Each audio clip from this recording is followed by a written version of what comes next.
포로귀환 시대라고 함은 요즘에 저희가 다니엘서를 같이 보잖아요. 다니엘이 살았던 바벨론이 망하고 그 이후에 페르시아라는 나라가 섭니다. 거기 고레스라는 왕이 있는데요. 그 고레스 왕이 유대인들에게 이제 본국으로 돌아가라 허락을 해줍니다. 그 이후에 본국으로 돌아간 유대인들이 귀환하여서 이제 성전도 짓고 집도 짓고 성벽도 세우는 그런 시대, 그때가 포로 귀환 시대다, 이렇게 우리가 생각해 볼 수 있는데요. 그때 성전을 지었던 이야기가 오늘 본문의 배경이 됩니다. 오늘 본문 배경은 바사왕, 페르시아왕, 다리오 2년 이렇게 우리가 볼 수 있는데요. 이때 이제 성전을 건축을 하게 됩니다. 근데 이 성전 건축은 원래 이때 시작한 게 아니고요. 16년 전에 이미 한번 시작을 했었습니다. 고레스 때에 고레스가 성전 건축을 허락해 주어서 성전 건축이 시작되었다가 큰 위기를 만나고 멈추어 버렸습니다. 그리고 16년이라는 시간이 흘렀습니다. 연대로 말씀드리면 고레스 2년인 BC 536년에서 다리오 2년인 BC 520년까지 16년 동안 성전 짓는 일이 딱 중단되어 버렸다, 그렇게 성경은 말하고 있습니다. 이 16년이면 굉장히 긴 시간이죠. 이 16년 동안 사람들은 성전 건축에 대한 열망을 많이 잃어버렸습니다. 그리고 학개서에 보면 사람들이 성전 건축에 대한 열망을 완전히 잃어버리고 자기 집을 짓는 일에 몰두하고 있는 그런 모습을 우리가 볼 수 있습니다. 사람들이 더 이상 성전을 짓는 일을 꿈꾸지 않는 거예요. 하지만 이 16년이 지난 지금 성전 건축은 다시 시작됩니다. 어떻게 이런 일이 일어났는가 하면 한 분, 우리 하나님께서 그 일을 포기하지 않으셨기 때문에 그렇습니다. 하나님은 16년 동안 그 일을 포기하지 않으시고 하나님께서 하나님의 방법으로 다시 성전 건축을 시작하도록 하나님께서 그 일들을 진행하십니다. 오늘 우리는 본문을 통하여서 그것을 한번 살펴보기를 원합니다. 이 이야기를 살펴보기 전에 우리는 성전 건축과 관련된 신학적인 이야기를 조금 생각해 보면 조금 도움이 될 것 같습니다. 성전 건축과 관련된 신학적 이야기를 시작하기 위해서는 성막으로 우리가 한번 가봐야 합니다. 출애굽 백성들이 광야에서 성막을 지었지요.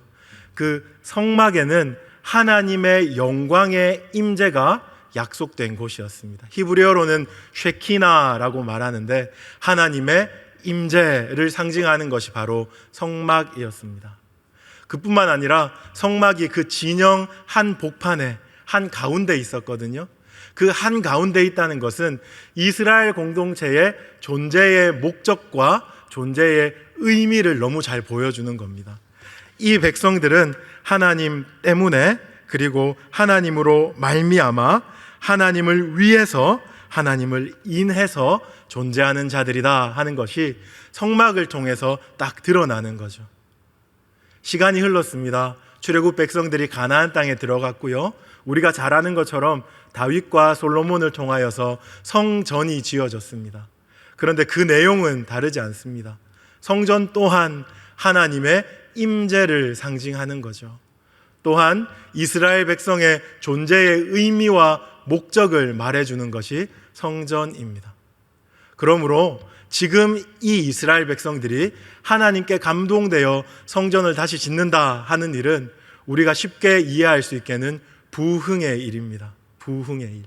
우리가 누구인지를 기억하자. 우리가 누구에게 속했고 어떤 정체성을 가지고 지금까지 살아왔는지를 다시 기억하자. 더 우리가 익숙한 표현으로는 여호와께로 돌아가자 하는 부흥의 일이 지금 에스라서에 나오는 성전 건축의 일이다 하는 것을 우리가 좀 기억하면서 오늘 본문을 같이 봤으면 좋겠습니다. 이 성전 건축은 제가 말씀드렸듯이 하나님의 열심으로 인해서 시작된 일입니다. 사람들은 다 포기하고 다 낙심하고 다 불가능하다고 생각했는데 하나님께서는 결코 포기하지 않으시고 지금 이 일을 이루고 계시는 것, 우리가 오늘 본문을 통해서 볼 수 있습니다. 사실 본문에 하나님께서 하셨다 이런 식의 서술은 나오지 않습니다. 하지만 우리가 역사를 너무나 잘 알잖아요. 역사의 주관자가 누구십니까? 우리 하나님이시죠. 이 일의 배후에 하나님이 있다라는 것은 우리가 요즘에 다니엘서를 들으면서 확실히 배우고 아는 겁니다. 하나님께서 지금 이 일을 이루고 계십니다. 그 누구도 꿈꾸지 않은 일, 그 누구도 포기해버린 일을 하나님께서 이루고 계십니다. 하나님은 어떤 방식으로 일하십니까? 하나님이 구체적으로 일하는 방식은 무엇입니까? 하나님께서 하늘을 쫙 여시고 사람들이 이렇게 내려다보시면서 이제 너네들 성전 지어라 이렇게 말하면 쉬울 텐데 하나님 그렇게 하지 않으십니다. 우리가 잘 아는 방식대로 하나님은 사람을 사용하십니다. 사람을 사용하시면 참 답답하고 시간이 오래 걸리겠죠. 하지만 하나님은 이 일을 포기하지 않으십니다. 제가 답답해서 하나님께 이렇게 기도할 때 있습니다. 하나님도 참 대단하십니다. 안 불편하십니까? 저 같은 거 목사로 쓰셔가지고 늘 강단에 세워놓고 하나님 노심초사하시고 실수하고 실패하면 참 많이 돌아가는 것 같은 그런 목회 저한테 맡겨놓고 하나님 안 불편하십니까? 그렇게 기도합니다. 오늘 강단에 올라오기 전에도 제가 이 남서울교회에 와서 새벽 기도를 제외하고 처음 설교거든요. 제 음성이 좀 떨리는 걸 여러분 느끼십니까? 하나님께 기도했습니다. 하나님, 저 같은 거 세우셔서 고생이 많으십니다. 근데 하나님은 포기하지 않으십니다. 하나님은 사람을 사용하는 이 일을 포기하지 않으시고 사람을 통하여서 하나님 일을 이루십니다. 오늘 본문에서도 하나님은 이렇게 사람을 세우시는 방식으로 일을 하십니다. 누구를 세우십니까? 1절 한번 보십시오. 제가 읽겠습니다. 선지자들 곧 선지자 학개와 이또의 손자 스가랴가 이스라엘의 하나님의 이름으로 유다와 예루살렘에 거주하는 유다 사람들에게 예언하였더니. 지금 하나님은 선지자를 세우고 계십니다. 학개와 스가랴를 세우고 계십니다. 오늘 에스라서에는 짧게 나와 있습니다. 학개와 스가랴를 세웠다 이렇게 말하고 있는데 소선지서의 학개서와 스가랴서에 하나님이 이 학개와 스가랴를 어떻게 사용하셨는지가 너무나 잘 기록되어 있습니다. 먼저 학개에 대해서 제가 조금 설명해 드릴게요. 학개는 불같은 선지자였습니다. 굉장히 직설적인 화법으로 백성들을 꾸짖고 백성들을 이끌었습니다. 그들에게 이렇게 말합니다. 학개서 1장 3절 5절인데요. 제가 읽어드리겠습니다.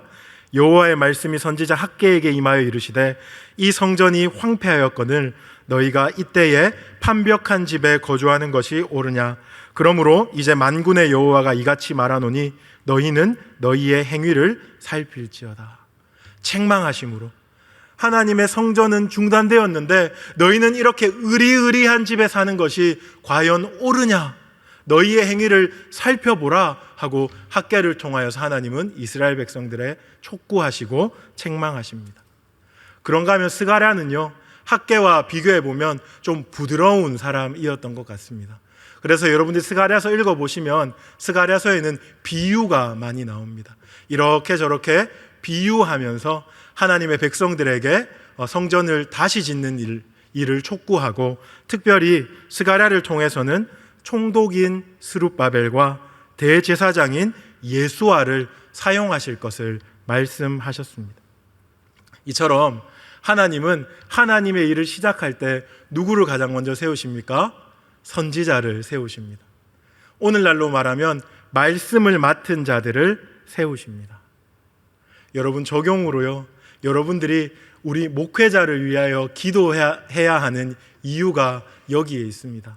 하나님은 말씀을 맡은 자들을 먼저 세우셔서 그들의 말씀을 통하여서 일하시기 때문에 여러분에게 말씀으로 섬기는 우리 목회자들을 위해서 꼭 기도하셔야 됩니다.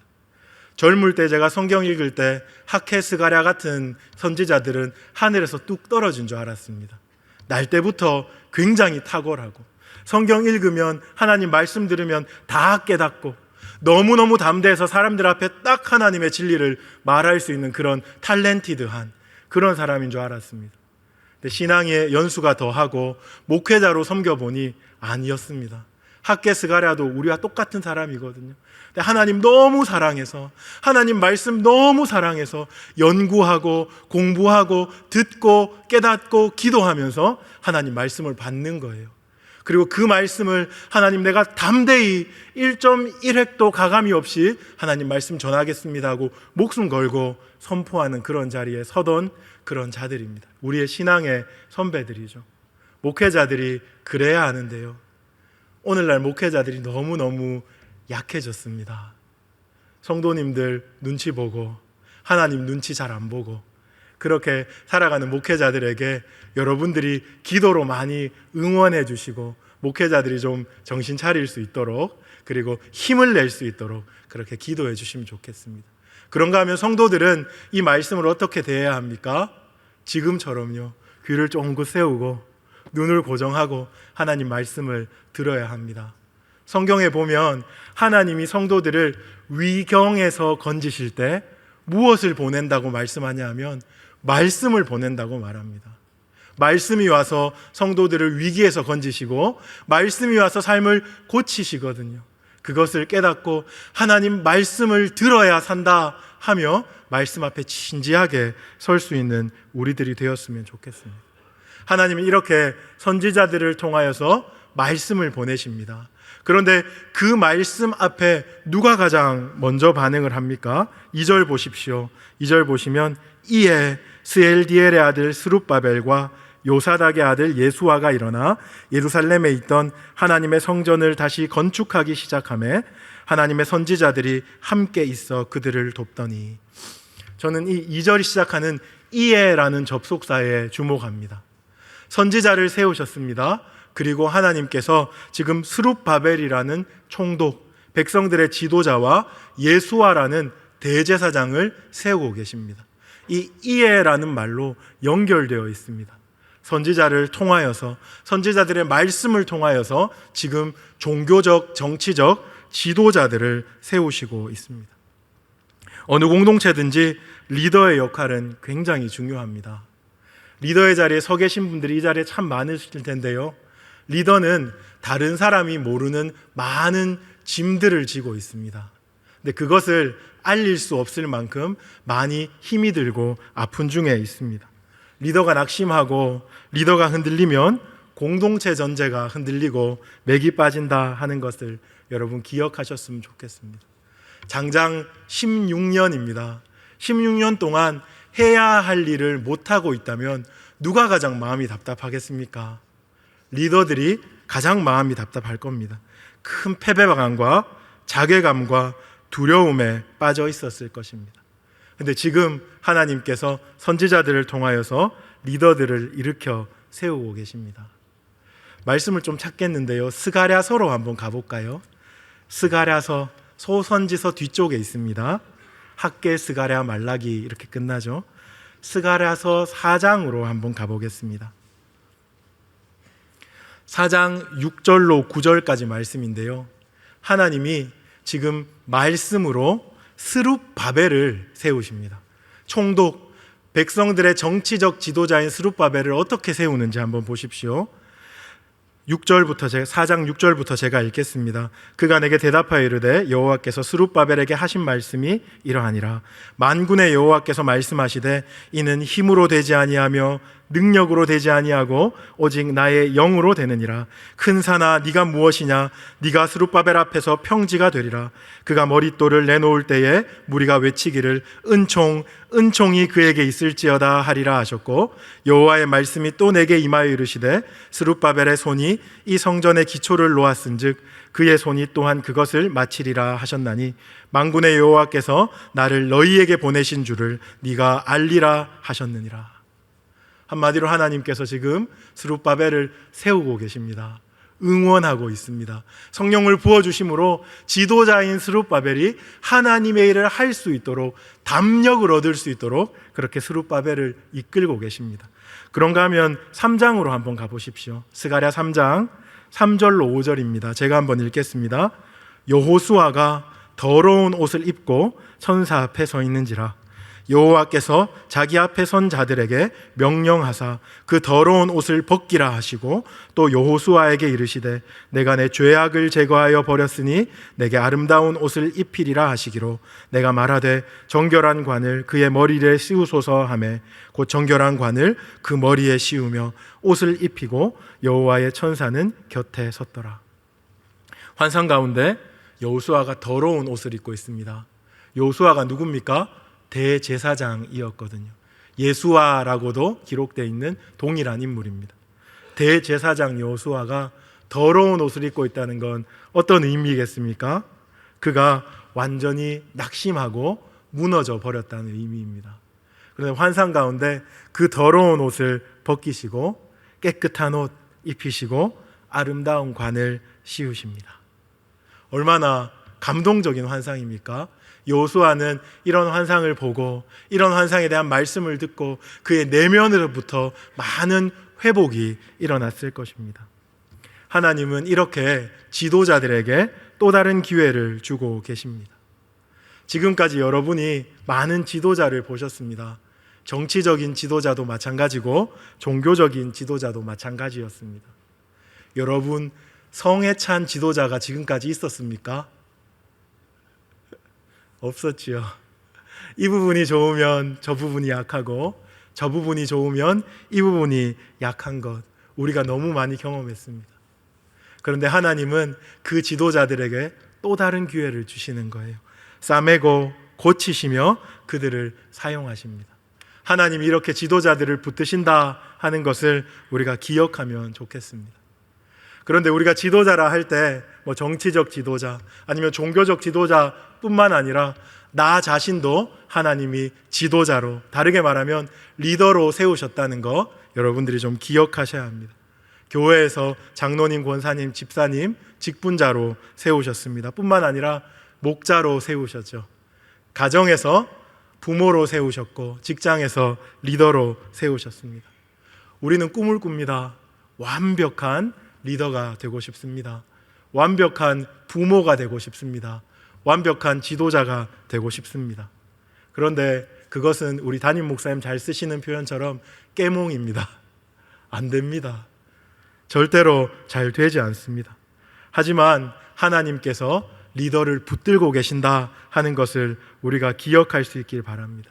그리고 리더자로서 하나님의 음성에 귀를 기울이고 지금 이 리더자 총독 스룹바벨과 대제사장 여호수아가 그러했던 것처럼 하나님의 말씀에 귀를 기울이고 하나님께서 주시는 힘으로 우리가 오늘 또한 하나님께서 맡기신 일들을 감당해야 할 줄로 믿습니다. 이렇게 하나님은 선지자를 세우셨습니다. 선지자의 말씀을 통하여서 지도자를 세우셨습니다. 그런데 여기서 그치지 않고 이제 지도자를 통하여서 누구를 세우시는가 하면 백성들을 세우고 있습니다. 하나님께서 모든 백성에게 선지자를 통하여 말씀을 주시고 또한 성령 충만한 스룹바벨과 여호수아의 모습을 통하여서 백성들 마음을 일으키시는 겁니다.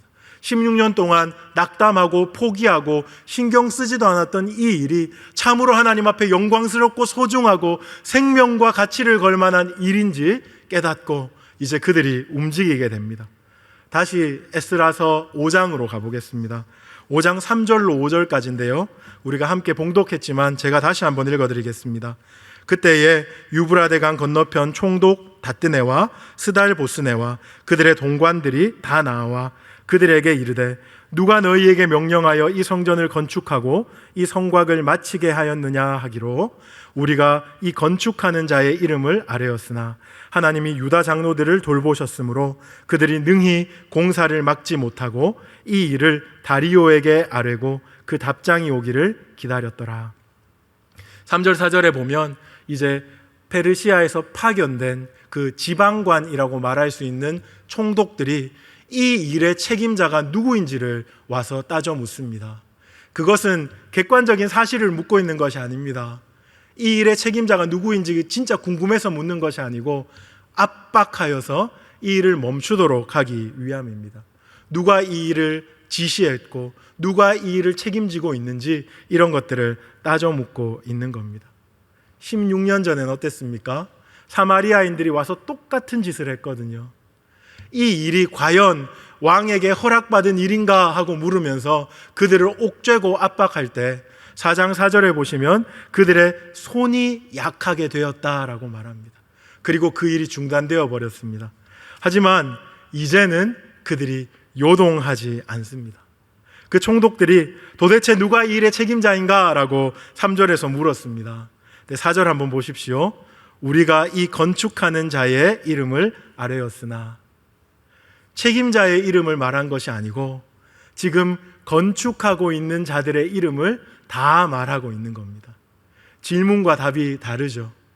어떤 사본에는 이런 식으로 해석이 되어 있지 않지만 우리 개역 개정 성경에서는 딱 이렇게 우리에게 알려주고 있습니다. 그들은 책임자를 물었다.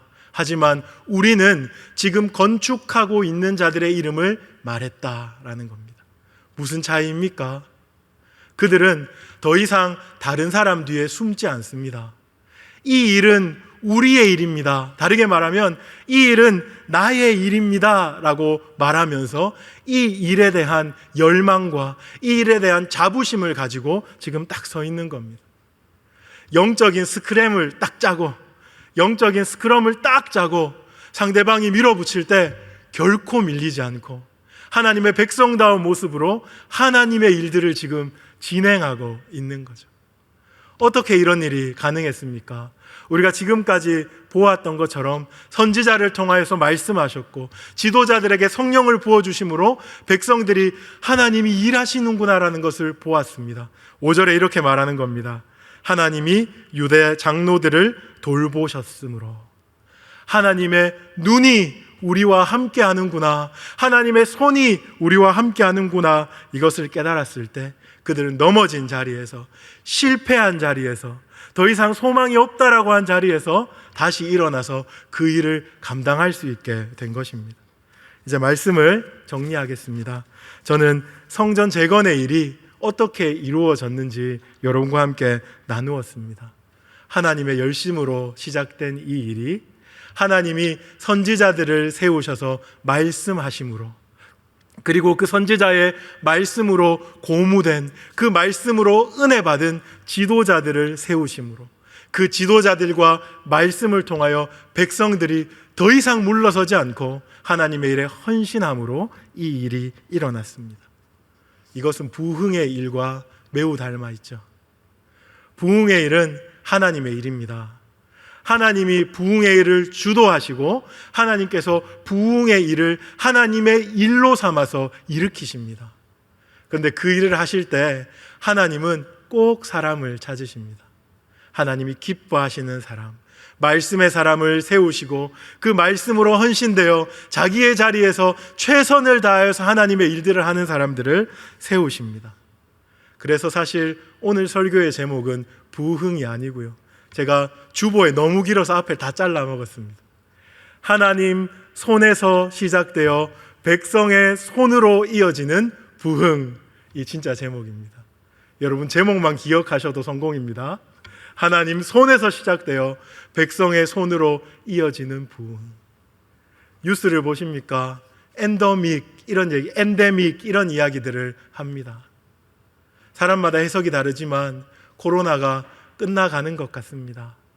그런데 코로나가 끝나가기 때문이 아니고 우리는 항상 하나님의 부흥의 일을 사모하죠. 예전이 좋으니 예전으로 돌아가자 이런 거 말고 여호와께 돌아가자. 정말 하나님이 우리를 부르시고 세우시고 그렇게 우리를 불러주신 그 영광을 회복하자. 그렇게 우리는 꿈꾸며 부흥의 일을 꿈꿉니다. 제가 남서울교회로 오면서 하나님 앞에 기도한 것이 있습니다. 하나님, 남서울교회를 가게 됐습니다. 하나님, 그 교회에서 부흥을 보게 해주십시오. 죄송합니다. 부흥을 보게 해주십시오. 목사님 한 분만 떠든다고 일어나는 일 아니죠. 성도 한 사람이 고무되어서 일어난 일 아닙니다. 하나님께서 하셔야 합니다. 하지만 하나님의 손에 붙들린 우리가 그 일에 순종해야 합니다. 우리가 그 부흥의 일을 함께 꿈꾸고 이 마지막 때에 하나님의 영광을 드러내는 성도로 사용되기를 주님의 이름으로 축복합니다. 아멘.